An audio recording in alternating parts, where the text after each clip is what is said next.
Many of us assume that if you call an emergency number like 911, 999 or 112, someone will answer quickly and help will arrive soon wherever we are in the world. But across Africa, this isn't always the case. In Kenya's capital Nairobi, for example, there are more than 50 different numbers for emergency services.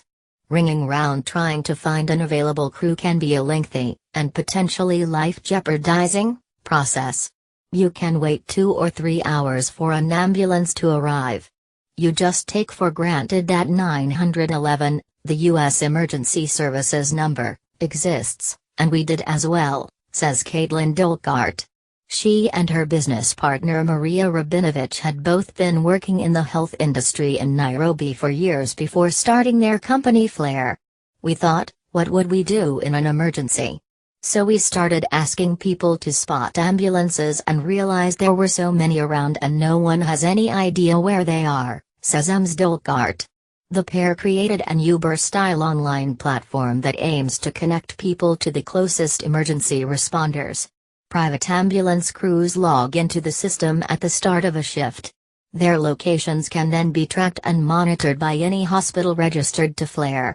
Within the system we have different ambulance companies, so depending on the resources we work together, says Patrick Kinayenge, who works as emergency coordinator or dispatcher at Care Hospital in Nairobi. Flare aggregates all the available ambulances on a map so dispatchers like Patrick can choose the most appropriate vehicle based on where it is, the expertise of the crew, and the equipment on board. It also incorporates Google Maps traffic data to help emergency workers navigate the city's notorious traffic jams. The response time that we have seen has gone down from 162 minutes, which is the average, to about 15 to 20 minutes, says Ms. Dolkart. Hospitals pay a subscription fee to access the service whilst individuals in the capital can sign up for membership, with levels of cover starting from around $15 a year. The website promises access to a 24/7 hotline of emergency professionals. The membership product is like your emergency and healthcare concierge, says Ms. Rabinovich. The service is similar to ones run by Red Cross Kenya, Amber Health in India and Emergency in Dubai. But will this business model really work in a country where $15 is 3 months' salary for many people? Dr. Stabazir Oshino of the Kenya Medical Association has her doubts. By principle it's an excellent idea. But the target population that can afford it are the middle-income earners who most likely have health insurance. Those in the low socioeconomic regions wouldn't be able to afford this, she says. In 2013, the government reintroduced a 999 emergency hotline number for the capital, but it was inundated with prank calls and is now rarely answered. During the recent election violence, the BBC rang the number a few times but didn't get through. On one occasion, someone did pick up the phone, though hung up immediately. To be honest, it rarely works, explains Bethuel Alaiwa, who runs ICT Fire and Rescue, a training school and fire service. Also, the technology of 999 has not changed, people have moved to mobile phone, but I believe 999 is still on analog, so it is quite a problem, says Mr. Alaiwa. A 999 call goes direct to the police who then start looking for the nearest ambulance or fire engine. But there are dozens of numbers for the various emergency services, and often phone numbers belong to individuals rather than agencies. By the time a fire service arrives, it is often too late, says Mr. Alaiwa.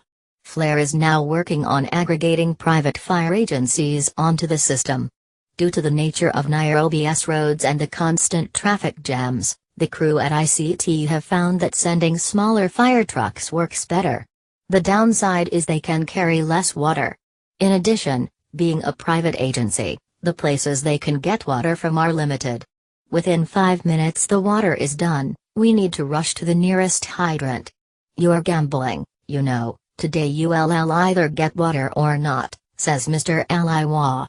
To solve this issue, Flare is mapping all the available water hydrants in the city and recording them on the platform. So in addition to available fire trucks, dispatchers can also identify the closest water points. When we first started to do the research on fire in Nairobi, we found there are up to 4,000 fire hydrants that are potentially working, explains Ems Rabinovich. But a lot of them are not in service.